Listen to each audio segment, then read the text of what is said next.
नमस्कार, स्वागत है आपका। आप देख रहे हैं सी न्यूज भारत। मैं हूं आपके साथ इशिता। खबर बरेली से है, जहां वक्फ संपत्ति पर कब्जे और फर्जीवाड़े के बाद अब उसमें लगे पेड़ों की चोरी का सनसनीखेज मामला सामने आया है।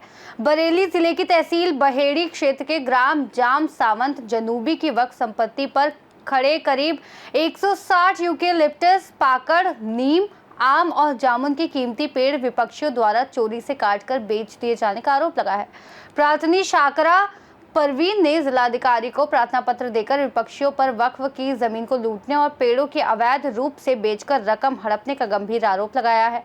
प्रार्थनी ने अपने पत्र में उल्लेख किया कि यह भूमि वक्फ बोर्ड लखनऊ में पंजीकृत है और इस पर ईदगाह, छोटी मस्जिद भी बनी हुई है।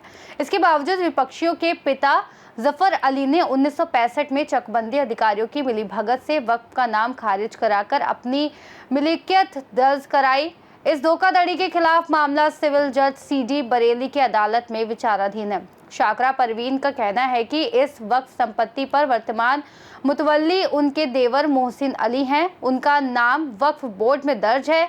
जिलाधिकारी से कड़ी कार्रवाई की मांग प्रार्थनी ने मांग की है कि विपक्षियों के खिलाफ वक्फ की संपत्ति से जुड़े इस बड़े पेड़ चोरी कांड पर तुरंत मुकदमा दर्ज कर कठोर कार्रवाई की जाए, ताकि वक्फ संपत्ति की सुरक्षा हो सके।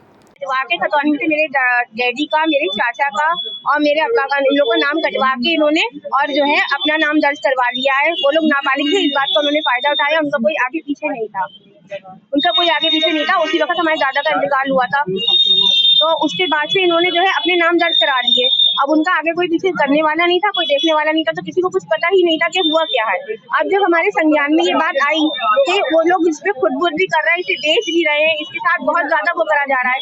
जो चीज वक्त है, जो चीज एक धर्म कार्य के लिए दे दी गई है, तो उसमें तो इनको वो ही नहीं है, अधिकारी नहीं कि वो इसमें बोले करें कुछ। अब ये उसमें चोरी से पेड़ भी काट रहे हैं। जब हमारा केस चल रहा है जी, हमसे वही बरेली, हम तो यही रहते हैं जी। वहाँ पे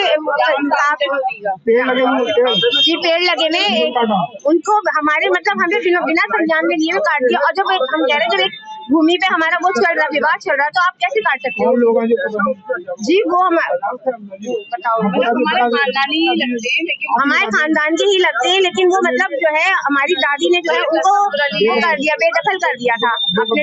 अब भूमि के कब्जे में है, तो हमने इतने टाइम से हमें पता भी नहीं था कि इसमें क्या क्या प्रॉब्लम चल रही है। हम यहाँ पे वहाँ जाते नहीं थे, हमें बताया ही नहीं गया था। जब हमें पता हमारे संज्ञान में आई, तो हमने इस बारे में विवाद 12 से बीघा है। मामला वक्फ बोर्ड पे है। वक्फ बोर्ड के मुतवल्ली सैयद मोहसिन अली बने हुए हैं वर्तमान में।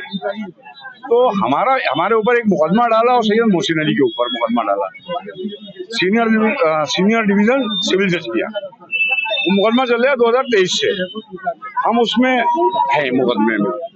तो हम आपत्ति ये करते हैं कि अभी जो है कोई भी निर्णय नहीं हुआ है। ये वक्फ की प्रॉपर्टी है, ये खुदबुद करना चाह रहे हैं।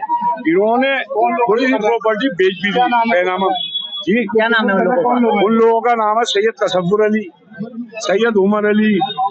दो उनकी बहनें हैं, जो बहनें हैं उनके ऊपर भी मुकदमा, उन बहनों ने मुकदमा इनके ऊपर भूमाफिया का करा हुआ है। 2018 में भूमाफिया करार दिया हुआ है, उसकी कापी मेरे पास मौजूद है, जो मुकदमा चल रहा है विचाराधीन में। और वही बहनें आज इतनी अच्छी बन गई हैं, तो इसका मतलब कहीं ना कहीं काला है कि आप आपस में प्रॉपर्टी को डिवाइड करना चाह रहे हो। ये तो सरकार के अंडर में जमीन जाना चाहिए।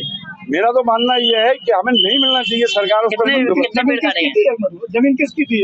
जमीन इंतजारुल निसा जो थी, उन्होंने वक्फ करी थी। वक्फ करता इंतजारुल निसा है, वक्फ नंबर 470 भाई रजिस्टर्ड करी हुई है वो वक्फ प्रॉपर्टी। अब उनका अधिकार बनता ही नहीं है, उनका कोई अधिकार नहीं। और उसमें वक्फ की जो वसीयत है, उसमें ये कह दिया है कि इनका कोई भी हादी अली को नकार दिया है इस वक्फ की प्रॉपर्टी में। हादी अली, और ये हादी अली की औलादे हैं, सैयद जफर अली उनकी औलाद, उनके बच्चे जो हैं सैयद कमर अली, सैयद तसव्वुर अली, सैयद बेनजीर हसन, ये दोनों मर गए। बेनजीर हसन भी मर गए, सैयद कमर अली भी मर गए। अब उनके और बच्चे, तो आपस में ऐसे ही डिवाइड करते चले जा रहे हैं। पेड़ वगैरह भी तो उसमें पेड़ 160 इनका पूरा सीजा पेड़ों का सीजा जो है 160 पेड़ लगभग इसके जो इन्होंने ब्यौरा दिया है अपने मुकदमे में लगाया है कि इतने पेड़ हैं, इन्होंने क्यूरी बनाई है मुकदमे की, हमने नहीं बनाई है कितने पेड़ काट लिए। इनकी क्यूरी पे हम कह रहे हैं कि जितने पेड़ ये है, और उसमें ईदगाह है, मस्जिद है, कर रहे हैं इसमें क्या? कब्जा एक पुल से है इनको। पहले तो हम लोगों को देते रहते थे, तो वक्फ की जमीन थी जो आमदनी होती थी, जैसे अनाज वानाज थोड़ा बहुत इन लोगों को देता रहता था। अब इन लोगों के ये शौहर है, हमारी मुवानी वगैरह जो है, इनके शौहर धीरे धीरे मरते चले गए एक एक करके, तो इन्होंने कम कर दिया, उससे कम कर दिया। बाद में क्या है कि तुम्हारा है क्या इस तरीके किसे, हाँ उन लोगों को तो नकार दिया था वक्फ ने, जो वक्फ की वसीयत बनी हुई है सर, उसमें नकारा हुआ है सब। जो वसीयत है वो रजिस्टर्ड वसीयत है, कोई हाथ की लिखी हुई वसीयत नहीं है सर। बरेली से सी न्यूज संवाददाता मुकेश सिंह की रिपोर्ट। ये मामला न सिर्फ वक्फ संपत्ति की लूट बल्कि धार्मिक संस्थान से जुड़े संसाधनों की बर्बादी का भी है। अब देखना होगा कि प्रशासन इस संगीन मामले पर कितनी सख्ती दिखाता है। इस खास रिपोर्ट में फिलहाल इतना ही। देश और दुनिया की तमाम बड़ी जानकारियों के लिए देखते रहिए सी न्यूज भारत।